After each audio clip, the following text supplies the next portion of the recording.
سر صاحب، ہم ہمیشہ پاکستان میں پولیٹیکل پولرائزیشن کی بات کرتے ہیں، وہی موضوع گفتگو ہوتا ہے، لیکن پاکستان کے دو بڑے مسائل اس سے زیادہ بڑے ہیں اور ایک عرصے سے ہیں جب سے پاکستان بنا ہے، معیشت اور دوسرا امن و امان کی صورتحال۔ پاکستان نے دہشت گردی کے خلاف جنگ بھی لڑی، لیکن اس کے باوجود ہم دیکھ سکتے ہیں کہ کلا کما نہیں ہوا ان عناصر کا جو پاکستان کے لیے ہمیشہ تھریٹ رہے ہیں۔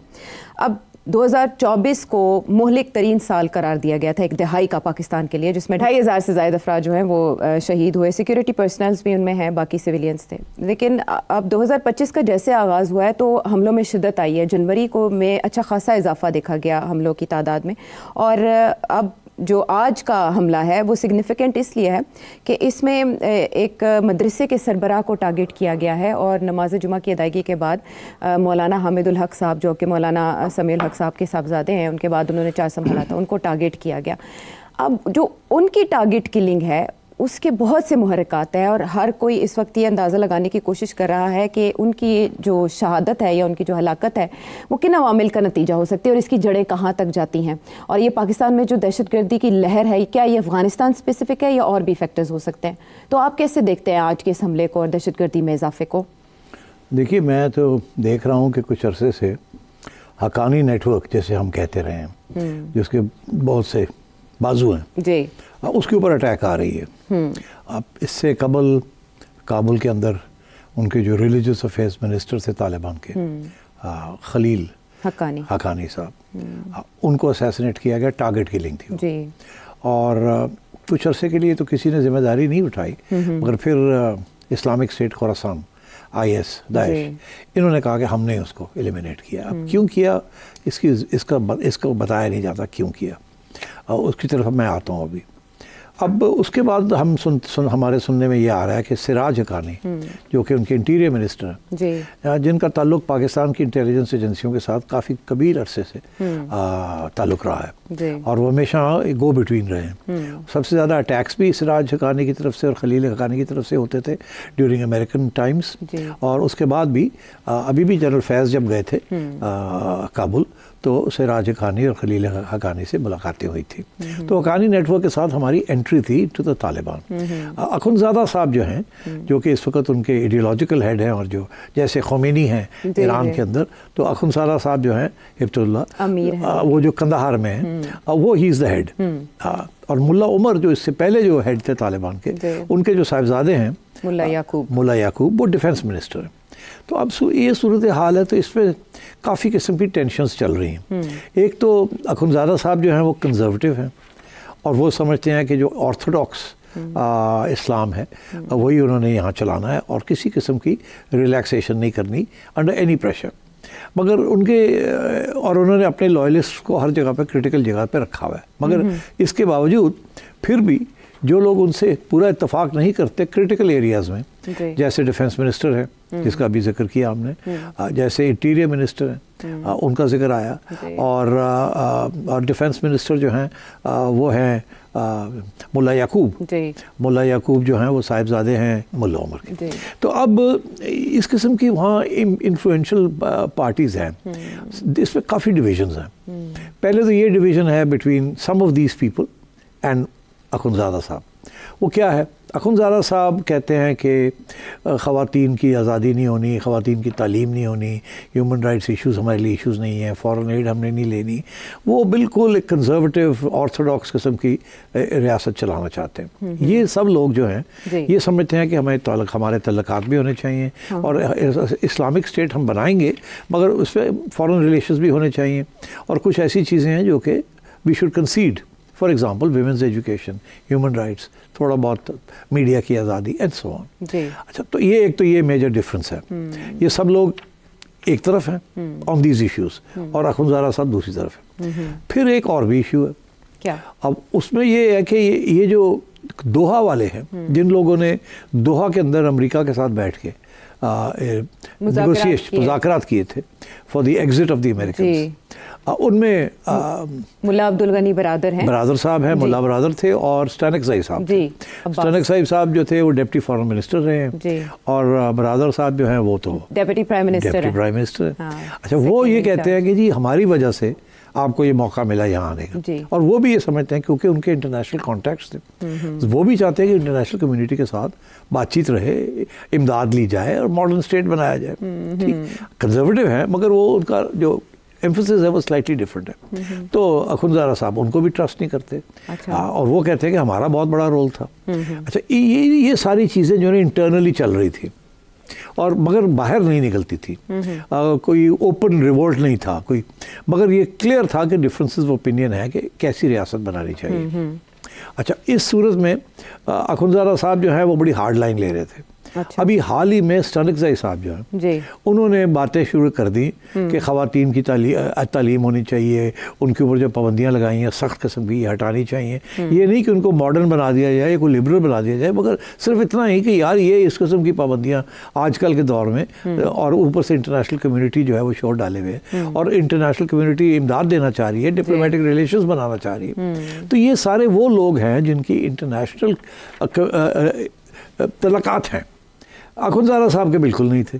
یہ جو برابر صاحب ہیں, ستانکزئی صاحب ہیں, حقانی نیٹ ورک ہے, انہوں نے سب نے internationally they are renowned and they have contacts, اور ان کے تعلقات رہے ہیں, اور وہ چاہتے ہیں کہ اب ان کو ایکسٹینڈ کر کے افغانستان کو تھوڑا سا ماڈرنائز کیا جائے, مگر وداؤٹ لوزنگ آئیڈیالوجی. مگر وہ دوسرے صاحب جو ہیں ان کا جو گروپ ہے وہ کہتے ہیں نو. تو ایک تو یہ ٹینشن چل رہی ہے طالبان کے اندر, اسی لیے کچھ لوگ مارے بھی جا رہے ہیں, اب ٹارگٹ ہو رہے ہیں. اب تو الزام یہی لگ رہا ہے کہ یہ کوئی انٹرنل پاور سٹرگل ہے جس میں اخندزادہ صاحب کے ہارڈ لائنرز جو ہیں وہ دیکھتے ہیں کہ اخندزادہ صاحب پسند نہیں کرتے کوئی باتیں, اور وہ شاید خود ایکشنز لے رہے ہیں ان لوگوں کے خلاف.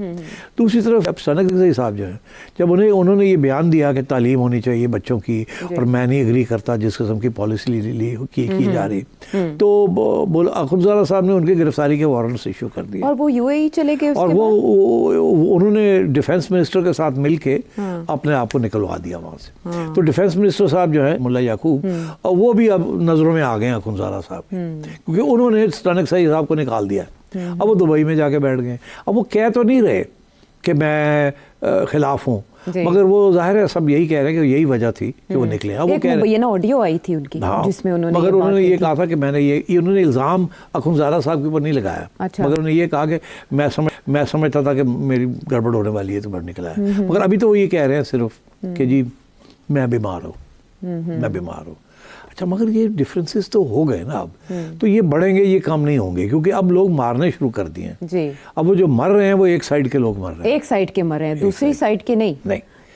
اچھا, تو یہ because what ever the reason, because دوسری سائڈ جو ہے وہ بڑی پاورفل سائڈ ہے. اس کے باوجود کہ جو ڈیفینس منسٹری ہے اور انٹیریئر منسٹری جو ہے وہ اپوزیشن کے پاس ہے, ان کے وہ لوگ جو تھوڑے سے لبرل ہونا چاہتے ہیں, مگر جو آرمی جو ہے نا, ڈیفینس منسٹری اپنی جگہ پہ, پر جو کمانڈرز ہیں لوکل وہ basically they are loyal to Akhundzada. Hardliners ہیں وہ, اور شریعہ, اسلامی شریعہ, اس قسم کی وہاں سچویشن ڈیولپ ہو رہی ہے. اور یہ صاحب جو خلیل صاحب جو ہیں جو مارے گئے ہیں, یہ پہلے, اور خلیل حقانی صاحب تب, اور آج حامد الحق صاحب. اصل میں حامد الحق صاحب پاکستان میں یہ کام کر رہے تھے کہ وہ بھی عورتوں کی تعلیم کے, ان کا جو بہت امپورٹنٹ رول تھا, اور میرا خیال ہے اسی وجہ سے ان کو ایلیمنیٹ کر دیا گیا. ان کا رول یہ تھا, یاد رہے کہ یہ حقانی نیٹ ورک ہے کیا. حقانی نیٹ ورک کے جو سب سے جو فاؤنڈر جو تھے حقانی صاحب, وہ JUI کے فاؤنڈر تھے. لوگوں کو نہیں پتا کہ JUI کے اندر حقانی نیٹ ورک, جو بعد میں حقانی نیٹ ورک بنا ہے, اس وقت grandfather of this gentleman who was killed, Maulana Sami الحق کے والد صاحب عبدالحق حقانی, وہ تھے جو کہ فاؤنڈر تھے JUI کے. انہوں نے ہی یہ دارالعلوم جو ہے یہ حقانیہ بنایا. تو یہ سمیع الحق بھی اسیسنیٹ ہو گئے, ان کے صاحبزادے بھی اسیسنیٹ ہو گئے. سمیع الحق صاحب کا بھی تعلق ہماری انٹیلیجنس ایجنسیوں کے ساتھ بہت لمبا چوڑا تھا, اور شاید ایک ایسی سٹیج آئی جیسے لگا کہ یہ اب پرابلم کریٹ کر رہے ہیں, یا ایک سائڈ کے لیے یا دوسری سائڈ کے لیے, تو ان کو ایلیمنیٹ کر دیا گیا. ان کو بھی اسی لیے ایلیمنیٹ کیا کہ یہ بھی ایسے لگ رہا تھا کہ یہ بھی ہماری اسٹیبلشمنٹ کے قریب ہے, کیونکہ ان کا جو آگے جو ایک وقت جا رہا ہے ملنے کے لیے, ان کے اندر ان کا بھی رول تھا کہ یہ بھی جائیں گے. یہ پہلے بھی ایک ڈیلیگیشن لے کے گئے تھے, اور ابھی بھی یہ بھی اسی قسم کی باتیں کرتے تھے کہ انٹرنیشنل کمیونٹی کو منایا جائے کہ ریکگنائز کیا جائے اور طالبان جو ہے ہارڈ لائن فیکشن نہ کیا جائے. تو میں سمجھتا ہوں کہ یہ اب جنگ جو ہے یہ ایک قسم کی اندر تو اندرونی تو ہے مگر جن لوگوں کے زیادہ تعلقات تھے پاکستان کی انٹیلیجنس ایجنسیوں کے ساتھ ان کو ایلیمنیٹ کیا جا رہا ہے. تو یہ بھی تو ایک میسج ہے پاکستان. دس از اے میسج. اسی لیے گنڈا پور صاحب کب سے کہہ رہے ہیں کہ میں نے ڈیلیگیشن لے کے جانا ہے. ابھی تک اجازت نہیں ملی ہماری اسٹیبلشمنٹ سے. ہماری اسٹیبلشمنٹ فارن آفس کہہ رہا ہے ہمارے بندے بھی ہوں گے, ہم بریف دیں گے. آپ کون ہوتے ہیں اٹھ کے جا کے یہ بات کرنے والے؟ اول تو یہ باتیں جو ہے ریاست کی ڈومین ہوتی ہے, لیول پہ ہوتی ہے, یہ آپ لوگ نہیں کر سکتے. آپ کوئی اور پتہ نہیں کیا ڈرامے کرنے جا رہے ہیں. اب یہ اسیسینیشن حامد الحق صاحب, ان کی اسیسینیشن کے بعد تو مشکل ہے یہ ڈیلیگیشن جائے گی بھی کہ نہیں جائے گی. تو میں سمجھتا ہوں اس قسم کی وہاں کمپلیکیشنز ہیں. ایک تو ٹی ٹی پی کا مسئلہ ہے, پھر اسلامک اسٹیٹ خراسان کا مسئلہ ہے, پھر اخنزادہ صاحب کا مسئلہ ہے, پھر یہ گروپ جس میں سب مختلف وجہ کی ریزنز کی وجہ سے مختلف لوگ ہیں جو کہتے ہیں کہ انٹرنیشنل کمیونٹی کے ساتھ تعلقات بنانے چاہیے, اتنی آرتھوڈاکس پالیسیز نہیں فالو کرنی چاہیے, تھوڑی سی لبرلزم شو کرنی چاہیے, اسپیشلی ان ایریاز میں جہاں انٹرنیشنل کمیونٹی انوالوڈ ہے. آج بھی اگر آپ خواتین کے اوپر اتنی سختی نہ کریں تو بہت انٹرنیشنل کمیونٹی کی طرف سے بڑی امداد آنے کے لیے تیار ہے آپ کو. اب یہ ان کو اس بات کی سمجھ نہیں ہے. اور پھر یہ جو ساری انویسٹمنٹس ہونی ہیں وہاں, اس کے لیے بھی تو آپ کو چاہیے نا انٹرنیشنل کمیونٹی کی سپورٹ. یہ تو خود تو کر نہیں سکتے. تو میں سمجھتا ہوں کہ یہ Afghanistan is going through a very dangerous stage. ایک تو انٹرنیشنل کمیونٹی کو وہ ساتھ نہیں لے کے چل رہے, دوسرا یہ ہے کہ پاکستان کو انہوں نے دور کر دیا. پاکستان کی مدد کیا, پاکستان کے خلاف محاذ کھولے ہوئے, ٹی ٹی پی ایک محاذ ہے, اور نیشن شروع ہو گئی ہیں آف پیپل جن کی کہیں نہ کہیں کوئی لنکس ملتی ہے with the Pakistan and so on. کیا یہ اوپنلی گروپ بازی جو ہے باہر آ جائے گی؟ نہیں, میں سمجھتا ہوں نہیں آئے گی. میں سمجھتا ہوں اسی قسم کی اسیسینیشنز ہوں گی. اچھا, ایک دوسرے کے اوپر اسیسینیشنز ہوں گی. یہ نہیں ہوگا کہ جناب سپلٹ ہو گئی ہے اور وہ اپنے ہتھیار لے کے اور اپنی گروپ لے کے اور آرمڈ اسٹرگل شروع کر دی ہے ان کے درمیان. وہ شاید نہیں ہوگا, مگر یہ ضرور ہوگا کہ ٹارگیٹڈ اسیسینیشنز ہوں گے اپنے اپوننٹس کو ایلیمنیٹ کرنے کے. لیکن یہ تو اگر افغانستان کی حد تک ہو تو پھر بہتر ٹھیک ہے, یا ان کی اندرونی لڑائی پاکستان تک کیسے آئے اور پھر اس کا مقابلہ کیسے کیا جائے؟ پاکستان تک تو آ گیا نا, پاکستان تک تو آ گیا ہے جی. اب یہ جو ہوا ہے اسیسینیشن پاکستان میں تک پہنچ گئی ہے. تو اب اس سے پہلے جو تھی وہ ٹی ٹی پی کی طرف سے, یہ ٹی ٹی پی کی طرف سے نہیں ہے, یہ کچھ اور ہی ہے, انٹرنل رفٹ ہے یہ, اس قسم کی بات. تو اب پاکستان اس پر پاکستان کیا کر سکتا ہے؟ پاکستان کو تو خود سمجھ نہیں آ رہی کہ وہ ٹی ٹی پی کے ساتھ کیسے نپٹیں گے اور ٹی ٹی اے کے ساتھ کیسے نپٹیں گے. لیکن انہوں نے ایک نئی پالیسی کا اجرا تو کیا ہے, اینٹی ایکسٹریمزم پالیسی, جس میں جی اب یہ نئی پالیسی پچھلے ہفتے سامنے آئی ہے اور اس میں انہوں نے جو اقدامات تجویز کیے ہیں, آپ کے خیال میں وہ کچھ out of the box ideas ہیں؟ کائنیٹک, نان کائنیٹک میئرز ہوں گے؟ It's nonsense. اس قسم کی رپورٹیں میں جب سے پاکستان کو اسٹڈی کر رہا ہوں اور افغانستان کو اسٹڈی کر رہا ہوں اور ہماری اسٹیبلشمنٹ کو اسٹڈی کر رہا ہوں اور نیکٹا کو اسٹڈی کر رہا ہوں, یہ کاغذ کے اوپر فارمولیشنز بنائی جاتی ہیں. یہ 5 پوائنٹ فارمولیشن بنائی ہے کہ ہم یہ بھی کریں گے, یہ بھی کریں گے. یا کتنے ہم نے نیشنل ایکشن پلانز دیکھے ہیں, کتنے پوائنٹ وائز کیا کیا چیزیں یہ کہتے تھے کریں گے, مگر ایکچولی ہوا یہ چیز نہیں چلے گی. یہ باتیں ہیں صرف کہ ہم کریکولم کو چینج کریں گے, ہم انڈاکٹرینیشن ٹھیک کریں گے ان کی, ہم یہ کریں گے, ہم وہ کریں گے. یار ان سے کچھ بھی نہیں ہونا. اس کی وجہ یہ ہے کہ یہ ایک ایسے نہیں ہے کہ there is an anti terrorism policy زار جو کہ سارا اینگلز کو کرے, اس کے پاس پوری اتھارٹی ہو اور وہ جا کے امپلیمنٹ کروائے, اور اس میں زیادہ تر پولیٹیکل امپلیمنٹیشن ہے. ایسی کوئی چیز نہیں ہے. یہاں اسٹیبلشمنٹ کے اندر جو ہے ایک دو ایجنسیاں ہیں جو کہ ڈٹرمن کرتی ہے یہ سارا کچھ. وہ نیکٹا کی سر از اے فرنٹ آرگنائزیشن. نیکٹا کے پاس کچھ بھی نہیں ہے. اس قسم کے کاغذی کارروائی کرنے کے لیے 2 لوگ رکھے ہوئے ہیں جن کو تھوڑے بہت پیسے دے دیتے ہیں, وہ تھوڑا بہت ادھر سے لیتے ہیں ادھر سے لیتے ہیں اور ایک پاور پوائنٹ پریزنٹیشن بنا دیتے ہیں. یہ میں نے بہت سی ایسی پاور پوائنٹ پریزنٹیشن سنی ہیں, کچھ نہیں ہوتا.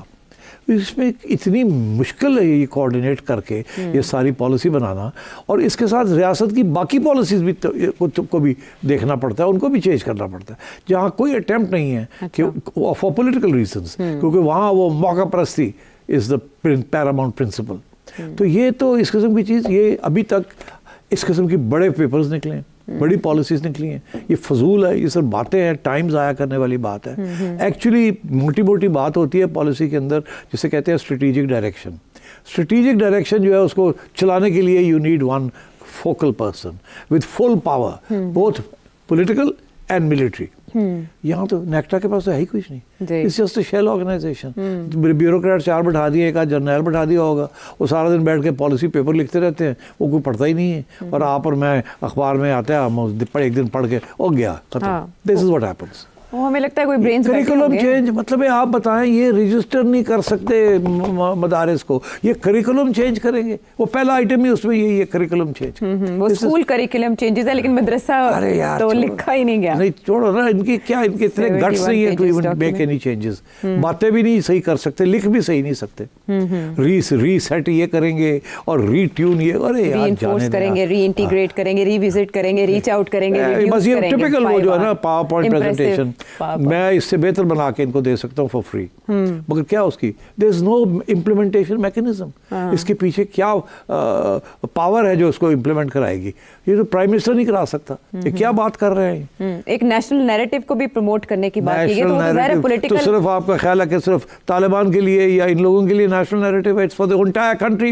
You need a national narrative that takes it away from religious extremism and separates religion from politics. وہ تو کرنے کے لیے تیار نہیں ہے. یہ کیا بات کر رہے ہیں؟ یہ ٹالرنس کا کلچر, ایکسیپٹنس, ٹالرنس کا کلچر اس ملک میں, ٹالرنس کا کلچر اس ملک میں تو انٹالرنس کا کلچر ہے. کون آج تک کسی نے اس کو ٹیکل کیا ہے؟ نو. ہر دفعہ جب بھی کوئی انٹالرنٹ چیز ہوتی ہے تو جنہوں کے لمبے پہ جاندے ہیں. کیا کرتے ہیں یہ؟ تو یہ رسپیکٹ کیا جائے گا سوشل پولیٹیکل ریلیجیس ڈفرینسز کو وائلنس کی طرف جائے بغیر, اس چیز کو ممکن کیسے بنایا جا سکتا ہے؟ اس کے لیے باتیں ہیں عائشہ, چھوڑ دو ان کو, چھوڑ دینا چاہیے. تو پھر اب آپ کو کیا لگتا ہے یہ جو رفٹ ادھر افغانستان میں پیدا ہوئی ہے, 1990 جیسے طالبان طاقت تو نہیں ہے طالبان حکومت کے پاس, لیکن یہ رفٹ ان گروپس کو اسٹرانگ نہیں کرے گی جو دہشت گردی یا پرتشدد پالیسیز پر آمادہ ہیں, جیسے داعش ہو گئی یا جیسے TTP ہو گئی؟ اس سے یہ اسٹرانگ نہیں ہوں گے؟ نہیں, میرا خیال ہے وہ گروپس اتنے طاقتور نہیں ہیں. کچھ لوگ تو یہ کہتے ہیں کہ خود طالبان یہ کہتے ہیں کہ جو داعش ہے اس کو تو ہم نے مورلیس ایلیمنیٹ کر دیا, مگر امریکن جو ہے وہ کہتے ہیں نہیں, ابھی بھی کوئی 2,500 کے قریب داعش فائٹرز ہیں اور وہ ابھی بھی سینٹرل ایشیا اور ادھر ادھر ان کے ارادے نیک نہیں ہیں. تو وہ تو آلریڈی فوکس کیے ہوئے ہیں اس کے اوپر, مگر اسی لیے بیکاز وہ فوکسڈ ہیں آن داعش. داعش جو ہے وہ انٹرنیشنل ٹیررزم کر سکتی ہے. طالبان, افغان طالبان اور پاکستانی طالبان ابھی انٹرنیشنل ٹیررزم کو وہ سپورٹ نہیں کرتے, مگر یہ جو داعش ہے اٹ سپورٹس اٹ. تو امریکہ کو تھریٹ TTA یا TTP سے نہیں ہے, ان کو داعش سے ہے. رشیا کو بھی داعش سے ہے, سینٹرل ایشیا کو بھی داعش سے ہے. یہ داعش والوں نہیں تو ان کا بیسس ہے تاجکستان کے بھی, اور وہ جو رشیا کے اندر جو اٹیکس ہوئے تھے آپ کو یاد ہوگا, انہوں نے کلیم کیے تھے وہ کہ جی یہ داعش والوں نے وایا تاجکس بیسڈ ان تاجکستان, وہاں تک پہنچا تھا, اور وہ پھر Ukrainian fighters and so on and so forth. تو یہ کافی اس قسم کے نیٹ ورکس ہیں یہ, اینڈ آئی ڈونٹ تھنک ان کی elimination is going to be possible. Taliban چاہیں گے کہ ان کو ایلیمنیٹ کر دیں, but they will also use the assassination tactics. Open warfare ان کے خلاف فوج بنا کے بھیجنا ان کے علاقوں میں, ان کے ساتھ جنگ کرنا, دے ول ناٹ ڈو دیٹ.